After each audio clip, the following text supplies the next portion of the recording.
What's up, everybody? Welcome to this week's episode of Evergreen.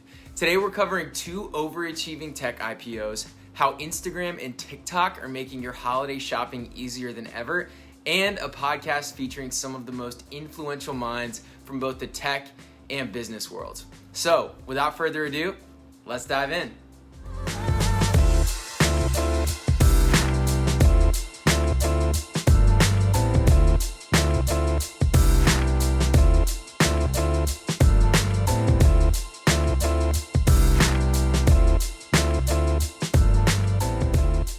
Multitasking does not work. Now, if your attention was elsewhere when I just said that, hopefully now you're locked in. Ironically, that would be a perfect example of how challenging multitasking is for your average person.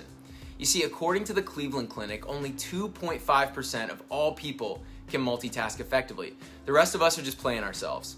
To quote the Cleveland Clinic, repeatedly switching back and forth from project to project is like a hummingbird darting from flower to flower, and it can impair our ability to function at our finest, end quote. Look, we all know the feeling. Like digital hummingbirds, we hop from our email to our web browser to our phones and then back to our email. And what are we left with?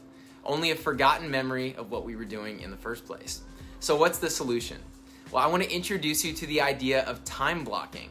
I got this strategy from Cal Newport, and it's essentially blocking off 30 to 120 minute chunks of time on your calendar and using those blocks for similar types of tasks. You need an hour to do nothing but answer email? Cool, put it on your calendar and only do that particular thing. You need 90 minutes to kill it on the phones? Cool, put it on your calendar. By grouping similar tasks, you can avoid what's called context switching, which is basically the focus and momentum you lose by acting like a hummingbird and bouncing from one flower to the next. Now, this is not always easy, especially in sales and recruiting jobs that can change so quickly, but start small. Start by blocking 25 to 50% of your day and then build it up from there. We're starting off our tech news this week with two larger than expected IPOs, or initial public offerings. I mentioned them a fair amount, so for anyone that's unfamiliar, an IPO or stock market launch is a time at which shares of a company are sold to institutional investors and also usually retail investors like you and me. The reason they come up so frequently on Evergreen is in part because 2020 has been the busiest year for public offerings since '99. Many such offerings coming from technology companies specifically.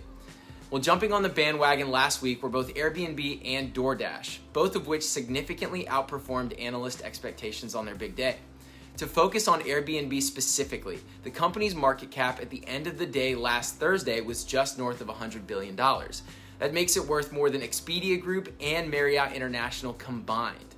Both Airbnb and DoorDash embody the last decade of highly valued startups that used gig work, smartphones, and piles of venture capital to upend old industries. Now, while some analysts are warning of a participation hangover for eager investors in the coming months, there has been an undeniably insatiable appetite for tech stocks in 2020. As the holiday season reaches a fever pitch, both Instagram and TikTok want to make sure it's easier than ever for you to get that perfect gift for your special someone. So last Thursday, Instagram announced that its shopping feature will be available in Reels, which is the TikTok copycat they released, which you can access easily from your main Instagram feed. Businesses and creators will be able to tag products when they create Reels, and viewers can tap through those tags to buy or save the items. With this rollout, Instagram now has shopping available in every format on the app. Reels, the main feed, Stories, IGTV, and Instagram Live. And while TikTok develops a similar partnership with Shopify, Instagram's race to expand its e-commerce offering shows just how badly it wants to beat TikTok to the punch. Lastly, in tech news, I want to provide a very quick update on the lawsuits filed against Facebook last week. According to the New York Times, last Wednesday, the US government and more than 40 states sued Facebook for illegally crushing competitors and demanded the company undo its acquisitions of both Instagram and WhatsApp. Now, there's clearly a lot more to unpack here, so I'm going to study up and provide you with more context at some point next week. My podcast recommendation for you all this week comes from The Verge, which is one of my favorite technology sites. It's called Decoder, and it's hosted by Verge editor-in-chief Nilay Patel. To quote The Verge, Decoder is a podcast about big ideas. In each episode, Patel sits down to chat with an innovator or a policymaker to discuss how they navigate dynamic business landscape what keeps them up at night, and what it all means for our shared future. You can find Decoder anywhere that you listen to podcasts. And that's it for this week's episode of Evergreen. Have a great week, everybody.